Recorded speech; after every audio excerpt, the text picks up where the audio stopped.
Good morning, Hazlitt.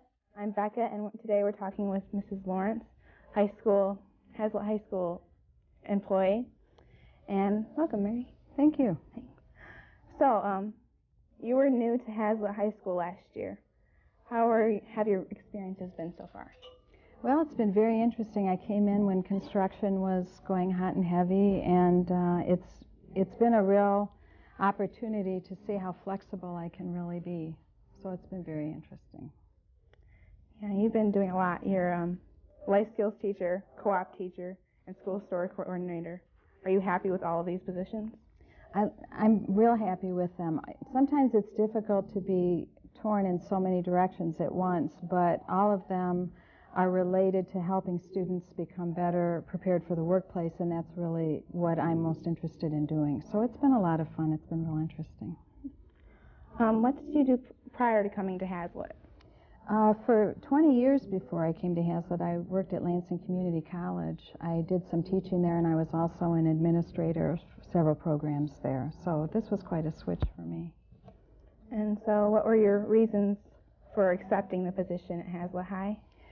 I love working with students, and I had gotten to a point at Lansing Community College where I had actually gotten promoted into special projects and away from working with students. And so when I had an opportunity to work with students in my own community and help them get better prepared to be successful, that's exactly what I love to do, so I couldn't resist. Yeah, I've noticed that a lot of students really love to be around you. Oh, so. Thank you.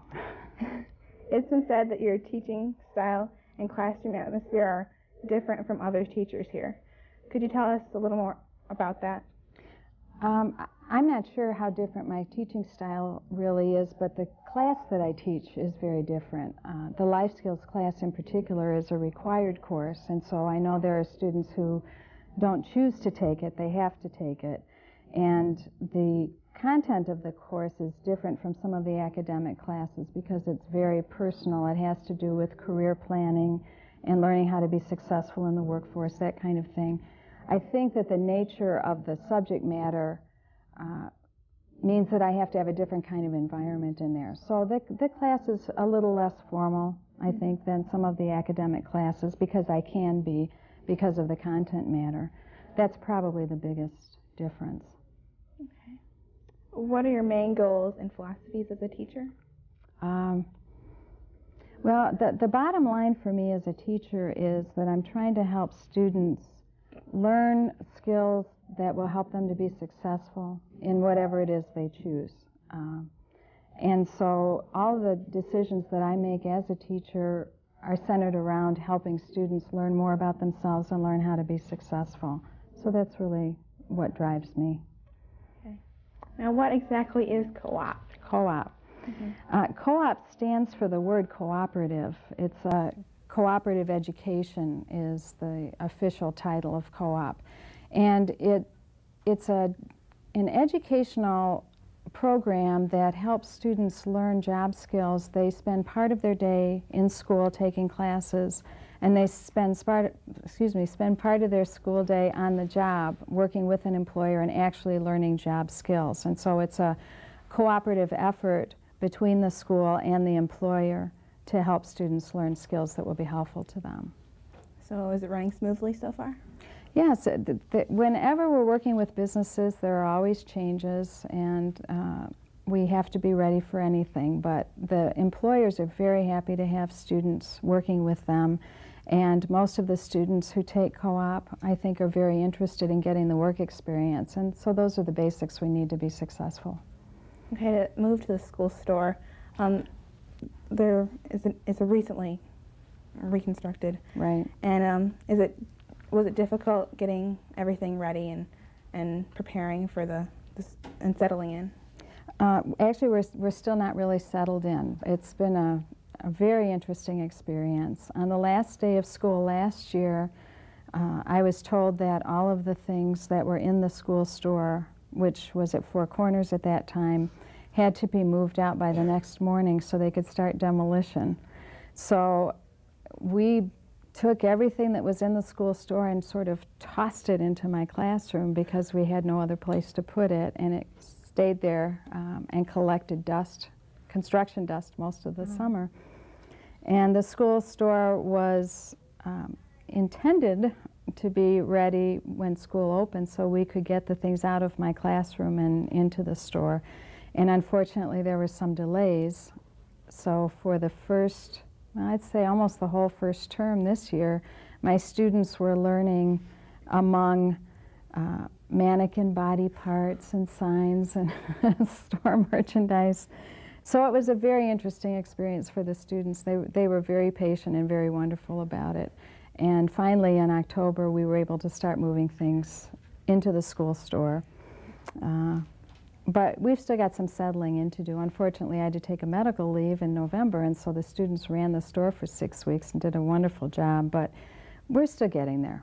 But it's a wonderful location, and we've got great space, lots of storage, and the mannequins are out of my classroom, so I'm happy. So what is the main goal of the school store? Well, there are actually sort of two main goals to the school store. One is the educational part of it, because it is a class, and that is to help students learn how businesses are run. And the students actually do run the school store. They design merchandise, they decide what we're going to carry, they price it, they do the selling, they do the marketing. So they're really learning all aspects of how a business is run. And then the other part of the whole school store operation is the fact that it actually is a store and it serves the community. And so the other part of it is that we're trying to give the community merchandise that people want at prices that are reasonable so that folks can afford the merchandise. And so we're really operating on a couple of levels there. So the community's response to the school store has been, well, Oh, good. It's been incredible. The parents are delighted to have things. I thought they would mostly be buying for their children, but quite honestly, the parents come in and get very excited about some of the shirts and so on, shirts and hats that we have, and they buy them for themselves. But the parents have been very supportive and very enthusiastic, and the winning football season didn't hurt any either. Not at all. So we had quite a wonderful semester. Mm-hmm. Okay. Students from the high school help to run the store. How can they get the opportunity to work there? If students are interested in being part of the school store, they would sign up for the school store class. Typically, they'll talk to me first because I want to explain to them what some of their responsibilities will be. If students have after-school jobs, if they're involved in a lot of school activities and they don't have any extra time, it might not work out real well for them, because since we are trying to serve the community, we're open after school, and we also are open during sport events so that parents can come in and do their shopping at that time. So there is some outside commitment that's involved. So you're happy with your staff right now? And oh, they're extraordinary. They've designed merchandise that the community just loves. We have to keep reordering because they're so excited about the things we've gotten. And when I was on leave, the students we didn't get a sub in, the students ran the store. They took care of everything. They made sure that customers were served and merchandise was ordered, and they just did a wonderful job. And that was during Christmas season, which was a very busy time because people were buying gifts. So they do an extraordinary job. I couldn't be happier with them. Do you think the students come out to the school store and think of it as a positive learning experience? I hope so. I actually haven't asked that question. I probably should. But we have fun, and they seem to learn, and so I would hope that they leave feeling that they've learned something and had a good time doing it. Well, most people I talk to really love to do it, so. Oh, thanks. Good. What types of merchandise is the store carrying right now? We have sweatshirts, T-shirts, hats, gloves, and some souvenir-type things. We have little license plates that say Viking Country. We have Hazlitt High School Afghans, which I'm real proud of because we have represented all of the activities on the Afghans, not just sports, but also drama and choir and band and so on. And so it's a nice overall representation of the school. But that's one of our more popular items. People really like the Afghans. Okay, are you expecting any new exciting merchandise Well, it's all exciting. for the end of the year? We keep getting input from parents and students suggesting that we handle certain items. And so if it's reasonable, if it's something that we can get and offer at a reasonable price, then we always give it a try. And so I'm sure that we will continue to try new things and see what people like. One of the things that was real popular that we just got in, I may as well advertise it, are the strap keychains that you can wear around your neck. The students really like those. And we're going to be getting some keychains that represent different activities, different school activities too, if people want to carry those. Like choir? Choir, drama, the different sports, and so on. Even science, even academic things. You have various items that, excuse me, what changes do you see for the store in the future? I think we're going to continue to listen to our customers and see what kinds of changes they suggest. We're still relatively new, so we're still trying to refine the changes that we've implemented so far. I know one of the things that we very much want to do is get a web page started and go online so that people could communicate with us and actually order things online, because I know sometimes it's difficult for parents to get in during the day. So that's probably going to be a big project for the next semester, is getting online. Well, that'll help a lot of people, including myself. So, do you have any advice for students who will be taking any of your classes in the future? Advice. Well, be prepared to work hard. I know that students say sometimes that my classes are fun, which I'm delighted, but I think sometimes they're surprised at how hard they actually have to work in order to do well in them. But I don't think that learning and having fun are opposites. I think that they can both happen at the same time, and that's what I try to do. So working hard, like in your life skills class, you have to do the interviews and and the job shadows. Is there any problem with people not getting those done on time? No, I structure things in such a way that I try to help the students get things done. But when they're done with the life skills class, they will have a resume that they can use. They will have done a cover letter. They will have spent at least a half day with a mentor in whatever field they're interested in. They will have completed an interview with someone from the business community. We do those at the school now, because I know it was difficult in the past for students to get to the employers, and so the employers have been kind enough to come and they come to the campus, and we actually do the interviews here now. So that helps a lot of the students get that requirement done. Yeah, because I remember when I had to do it, I had to go into Okemos and schedule a time when actually they were closed. Oh, geez. So it was difficult. It seemed like a lot of the students had that kind of problem, so that's why I structured it a little bit differently. And I think a lot of students were frightened too. If they had never had an interview before, it's pretty scary to go to a strange place.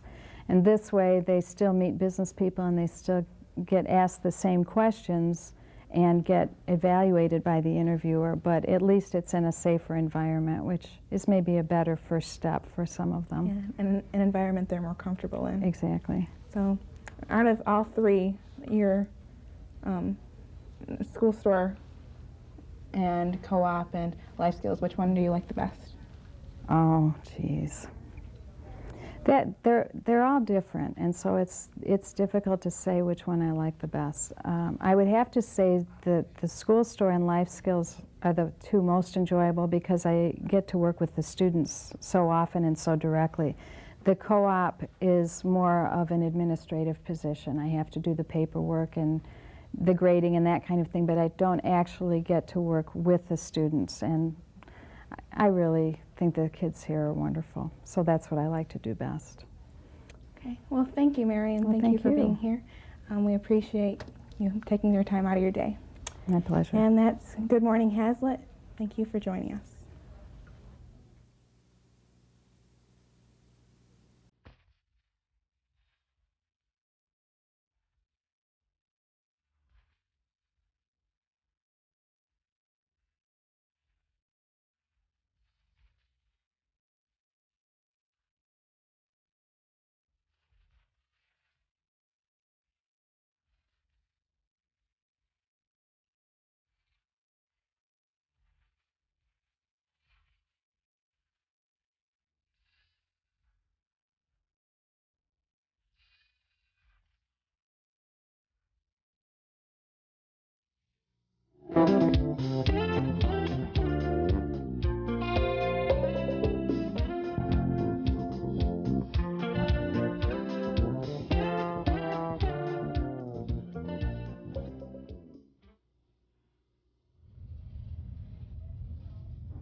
Hi there, welcome to Hazlitt Chat. I am your host, Allison Hewitt, and with us today we have guests Mr. Jim McCaffrey and Mrs. Susan McCaffrey.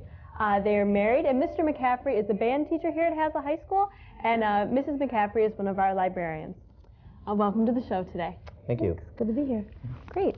So now, before you came here, you lived in Sturgis, is that right? That's right. Okay. And what were your jobs there at Sturgis? I was the band director, and Susan? I was middle school media specialist. Mm-hmm. Now, have you seen a lot of differences in moving from the middle school to the high school library programs? Yes, I've seen quite a lot of differences just in the makeup of the student population, because the students are a lot more mature, and it seems to be much more serious. This is for preparation for real life, and so you get into more in-depth research. Okay. Now, what made you decide to move from Sturgis to Hazlitt? Well, we both went to Michigan State. That's where we met.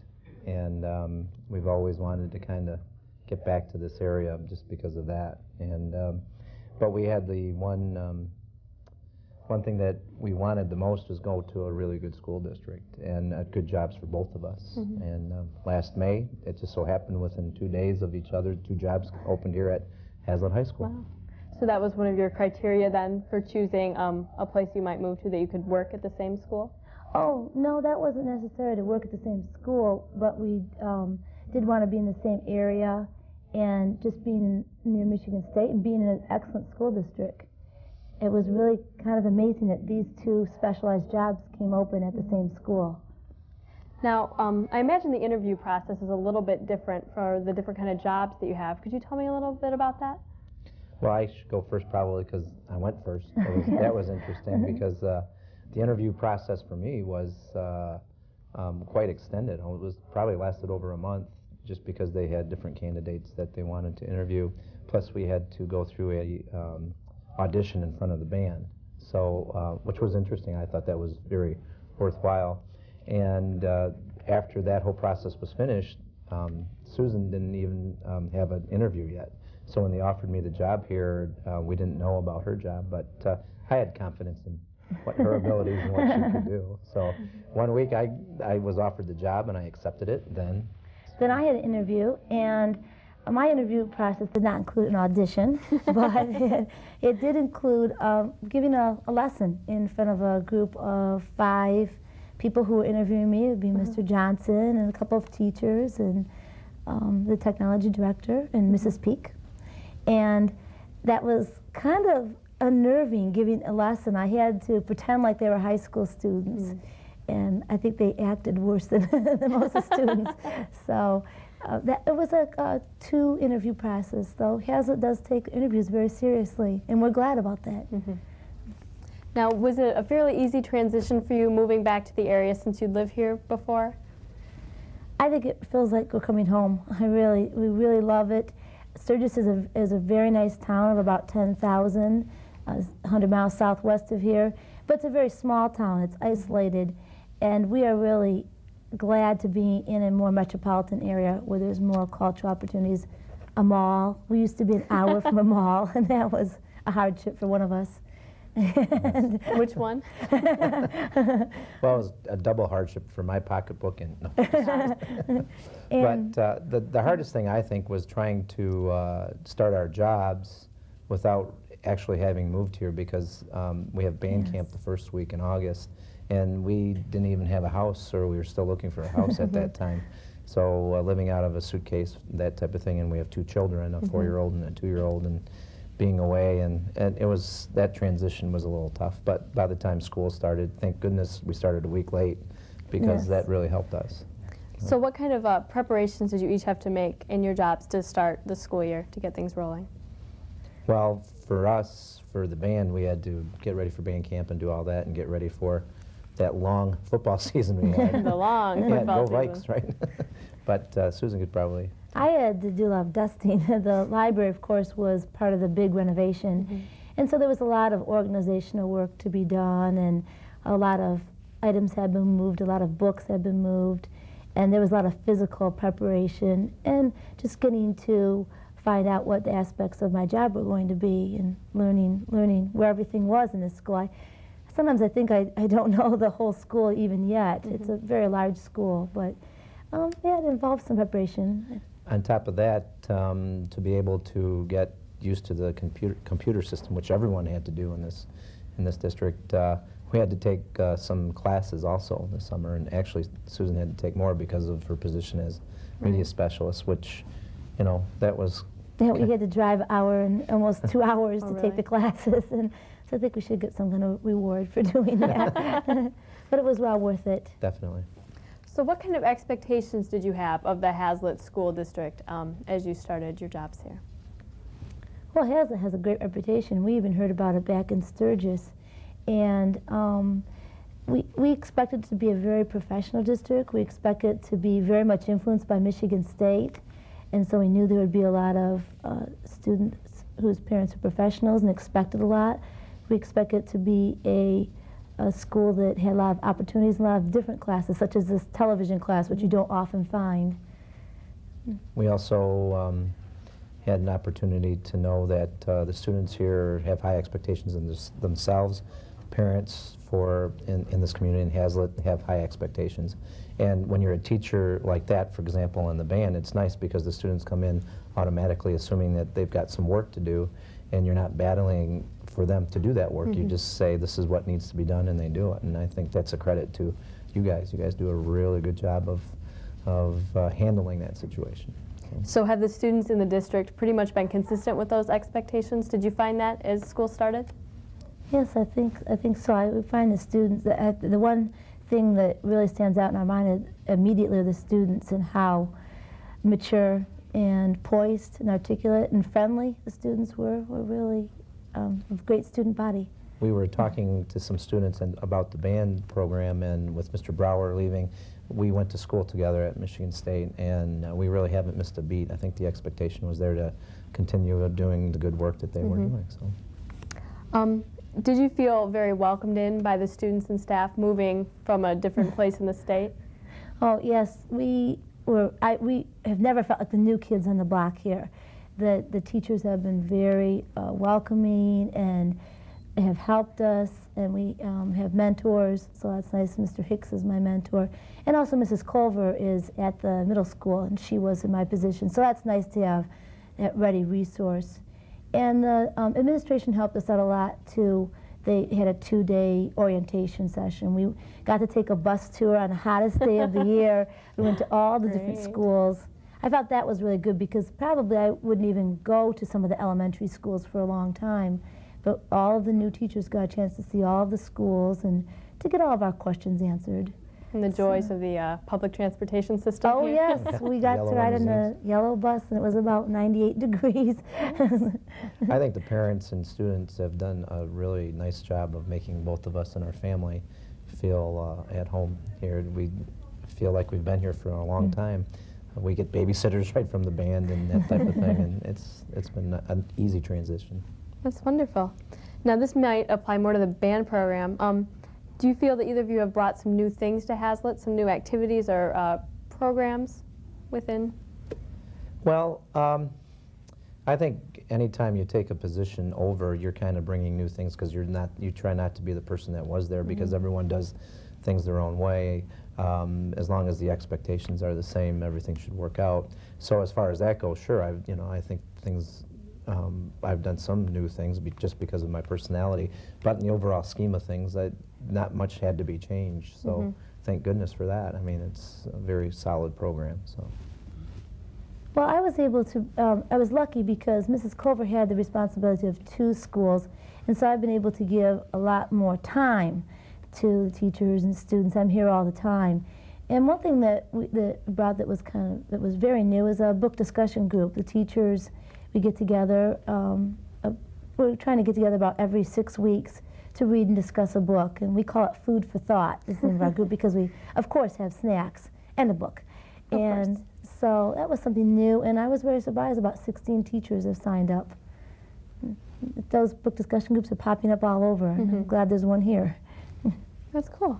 Now, how do you think the fact that you are married, has that influenced your professional life at all here at Hazlitt?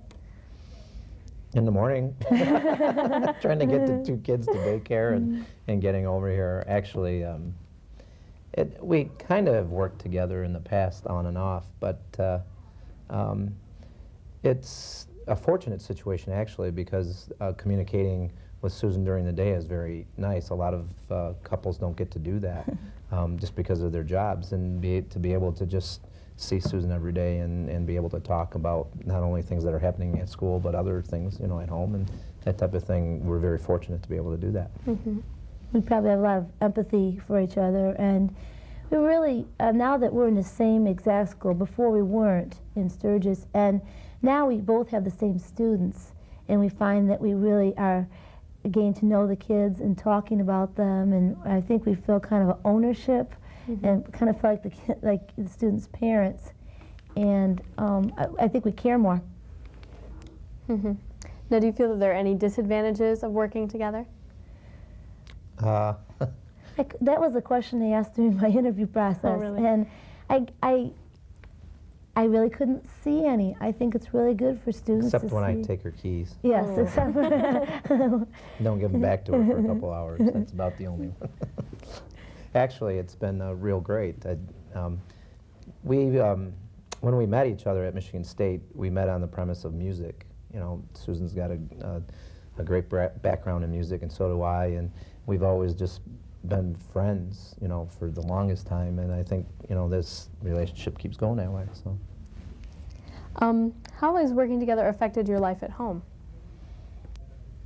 Well, I think we are more in tune with each other than maybe you would be with two separate jobs. We understand what's going on. We have a shared goal. We have a shared vision together. We really care about each other's jobs because we're dealing with the same students.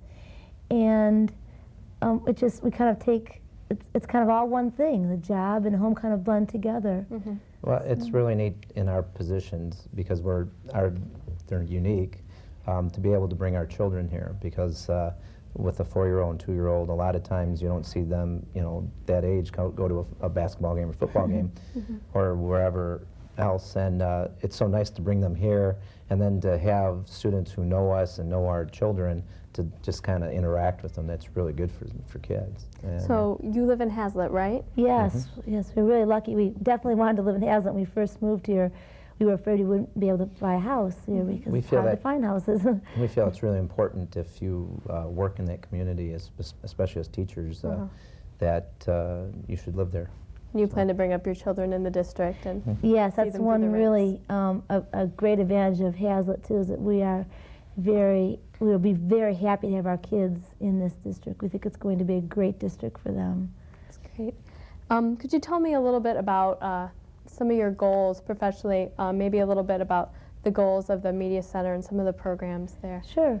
It's really nice to have the enhanced technology with the internet. And we want to increase that and keep adding more computers, more internet access, as well as to develop a good book collection and periodicals, to have information in a variety of sources, because not everything is found in books, not everything is found on the internet.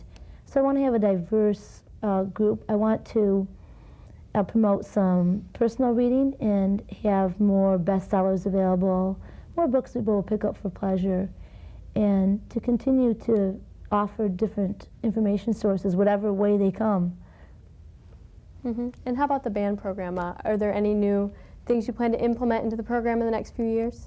Yes, I would like to, after their performance last year, the band's performance at Ann Arbor, which was just about a year ago, a lot of people throughout the state recognize the quality of the music department here. And now I think we're ready, with how many students we have involved with the program, to go more national. We're not doing that this year. We're going down to, well, we kind of are doing it this year. We're going down to Florida in just about 4 weeks and performing at Walt Disney World at the Magic Kingdom, but more on the lines of a festival-type performance on the national level, that type of thing. And we've talked with the students about it, and they seem really eager to help out. I'm sure. So. I'm sure. As you look forward to the coming year, what are you looking forward to maybe for the rest of this school year? Other than spring break. A spring thaw. Last summer was kind of rough, trying to move with 2 toddlers, and so looking forward to resting this summer. But for the rest of the school year, looking forward to I'm looking forward to all the different units that teachers will go through, so I can understand what materials they're going to need, and to see what research projects are coming up, and to get to know the teachers more and the students better, so we can feel that. Well, let's see. Have a great performance down in Florida, great performance at both district and state festival with both symphony and wind ensemble. And of course, South Pacific, we're doing that, which a lot of us will be involved with. I'm conducting the pit for that, and I'm really excited about that because of the success that we've had in the past. So. Great. Well, thank you very much for joining me today, Mr. and Mrs. McCaffrey, and thank you for joining us today on Hazlet Chat.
Hello and welcome to TV 25 Sports Red Team Production.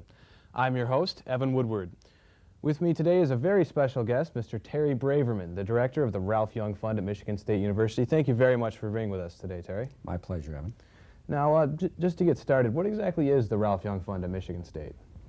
Ralph Young Fund is the scholarship fund that the university uses for all varsity sports at Michigan State. By that I mean people give contributions to support. We have 26 varsity sports, so people give money and support about a $3.5 million budget for all of our varsity athletes. It's a large budget. How did you first get involved in the Ralph Young Fund? Well, my background was broadcasting, and I was the associate sports director for the university's radio and television station for about 10 years, and got to know a lot of the alumni, a lot of the coaches and people who supported Michigan State athletics. And the fundraiser at that time, it was back in the 70s, developed cancer, and they asked me if I would be interested in helping him as an assistant, and I said sure. And but it was a career decision to make a change, and then Frank Palomera was his name, passed away, and they went and interviewed some folks and asked me eventually if I would take the job permanently, and I did, 1974. So you've been there a long time then? Long time. So 25 years. Yeah. Who exactly makes the donations to this fund? I mean, is it just alumni? Is it people in the community? Anybody that cares about Michigan State athletics. You don't have to be an alum. We have, 320,000 living alumni, but a lot of people who have an interest in Michigan State athletics because they go to football games or because they have a business in the community and they want to see Michigan State get better, they make a contribution. Maybe they want to get better seats or get a parking pass, and they find out that the Ralph Young Fund is the way to do that. We help them do that, and so they make a gift. About 60–70% of our money comes from alumni, but the other 35–40% come from non-alumni. So you get a lot from people that didn't go to Correct. Michigan State. Yep. Now, what methods do you use for the fundraising? I mean, is it flyers? I mean, do you give things out at games? We twist a lot of arms. Now, people really want to give. It's not that hard to go out and get people to give money because They usually want to give because they've enjoyed their experience as a former student, or maybe they're an ex-athlete. But we do a lot by direct mail. We send out a lot of mail. And we use people to ask other people to give money, kind of a one-on-one volunteer relationship. We call on people individually, especially if it's a larger gift we're considering. We sit down at the table and tell them what the advantages are of giving, and usually they're predisposed, they want to give anyway, so we just talk them into it. So, in other words, they give to this scholarship fund, which obviously their gifts are beneficial to the university, but they can also be beneficial to the person that's donating as well. Correct. Okay. Yeah, we call that a quid pro quo relationship. You give something and you get something. And usually the athletic donor is not like any other donor to the university. They want something for their money, for their gift. Yeah, they want to help basketball or football, but they really want to help themselves too. Now, to talk quickly about other donors to the university, why do a lot of alumni and non-alumni alike choose to make their donations through this particular fund? Through the Ralph Young Fund? Yes. Why do they choose to give? Is that your question? Well, to this particular fund, I mean, if they wanted to give money to the university, why not give it to the chemistry department? Or no tickets, no parking, no fun. No. If you graduated from the College of Education and you're a school teacher and they have a fund that's going to help future school teachers, that's probably where you should give your money. But if you derive your satisfaction out of going to games on a Saturday or on a Wednesday night to watch basketball, or if you derive your satisfaction, your family enjoys hockey, then you want to support the sport that you enjoy. So people really want to give in a lot of cases. They want to see the teams get better. They say, hey, we're going on a trip to Japan. A couple of years ago, the volleyball team at Michigan State wanted to go and train in Japan with the best Olympic players in the world. The coach came to me and said, I need $35,000 to finance the trip. And I said, good, Chuck, where are we going to go get $35,000? He said, I'll help you. So we went to the parents of the players, and they told us about other people who might be interested in supporting this. And so you kind of spread out and say, all right, here's what we need, minimum amount of money. And then they saw something, direct result of their gift, a trip to Japan. We came back, and Michigan State finished in the Final Four that year in volleyball, and the coach said it was a direct result of what happened before the season began, their experience in Japan with the best in the world. So it's really benefiting the teams in terms of their improvement, and also the fans for watching and getting rewarded with great seasons and great entertainment when they go to watch Spartan athletics. Now, who exactly receives the scholarships from the Ralph Young Fund? I mean, I know that you had, I mean, in terms of that volleyball trip, that was an overall team thing, but... That was not a scholarship. That was a gift that went into the program. Yes. But we have almost 800 student athletes receiving some form of financial aid. Probably 250 athletes get full ride scholarships. The others get partials. Baseball might be an example of a sport that doesn't have the budget to pay 25 scholarship fees, so they might have 4 or 5 players full scholarship, and then 15 or 20 players that get a third or a half of their college expenses paid. And that comes through the Ralph Young Fund. So how does this, the Ralph Young Fund, I mean, how does this compare to scholarship funds that, say, other universities have? Compare in terms of our success? Yeah, in terms of your success, in terms of the structure of it. The chair is coming loose, do you notice that?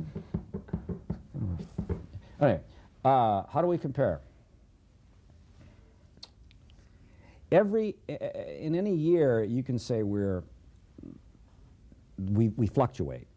Probably year in and year out, a school like Iowa might be better because they're the only school in the state.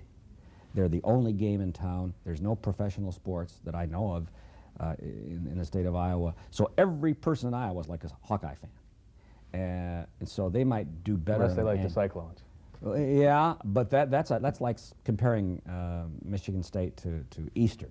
It's really not, in the same. Not on the same queue. Yeah.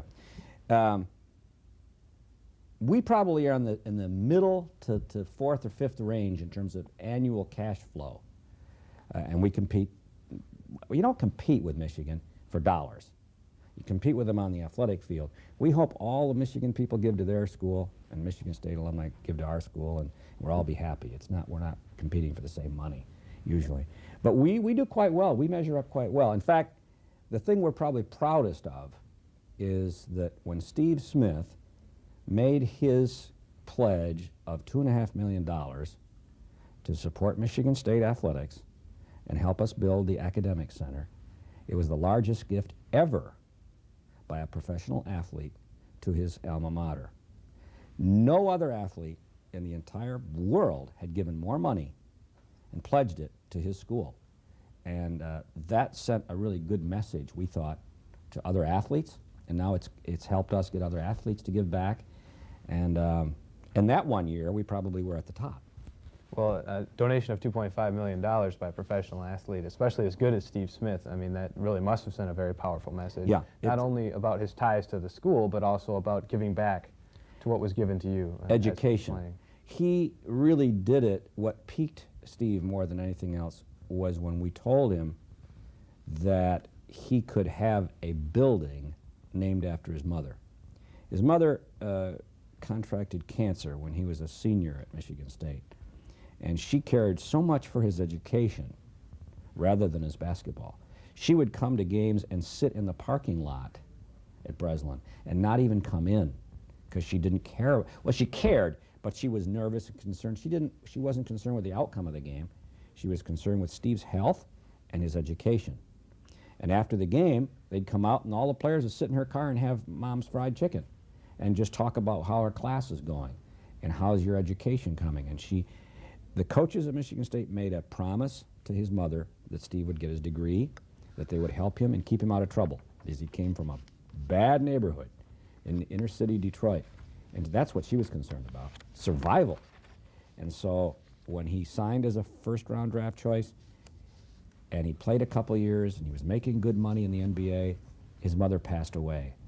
And right after that is when we came along with this opportunity to build an academic center, and the fact that he could put his mother's name on that building that would be there forever with almost a 50%. So we had to raise $6 million. And usually you say if you give around 50% of the total goal, you can name the building. And that's really what appealed to Steve. There was no ego with Steve. He didn't want it called the Steve Smith Center. He wanted it called the Clara Belle Smith Center. And that's what eventually sold Steve on making that kind of gift. That's a powerful story. It's not every day that an athlete not only makes that kind of a donation, but also does it out of the goodness of his heart, not just to say, well, I gave this amount of money. Right. It obviously through this, that's not what the case was. No, he didn't do it for his own ego. And his wife, Millie, shares in the same concern about academics. She just received her degree. And here's the other message it sent. $200,000 of the $2.5 million is going to fund a scholarship at his high school, Detroit Pershing High School, so that every year a student who qualifies academically to come to Michigan State will get a full ride scholarship, the Clara Belle Smith Student Athlete Scholarship, but not athlete, sorry, the Steve Smith Scholarship to come and study whatever they want to study. It's not for an athlete. So he felt so strongly about A, Michigan State, but B, his high school, that he tied it together, Pershing High and Michigan State. Now, in terms of going back to the fund, do you believe that the Ralph Young Fund is really becoming a major factor in contributing to the success of Spartan athletics? Yeah, I've always thought that, right from the very beginning. It's the extra edge. As Biggie Munn used to say, the difference between good and great is a little extra effort. The Ralph Young Fund is the little extra effort. It's the little things that matter sometimes. And your major revenue sports, football, basketball, and hockey, are probably always going to get funded because they're the front door of the university. They're the ones that people identify with, that make the, you know, the television game of the week or everyone's going to know about your 3 revenue sports. But what about those other 23 sports that need extra money? And so what people don't realize is that football not only funds itself, but funds almost 2/3 of the other sports that we field, because crew is not going to make money. People are not going to go down to the river and pay large money to watch the crew team row on the Grand River. But money we get from football or from the Ralph Young Fund is going to help support a lot of scholarships for women in crew and make sure we provide a lot of other activities, opportunities for our athletes. You got 41,000 students. They aren't going to all just play football, basketball, and hockey. Let's give them some other competition of a national, world-class level. And that's hopefully, Michigan State's one of the few schools that has 26 varsity sports. I think only Ohio State and Penn State have more in the Big Ten. Now, you must be very, very knowledgeable about all these Spartan sports teams through No, I don't.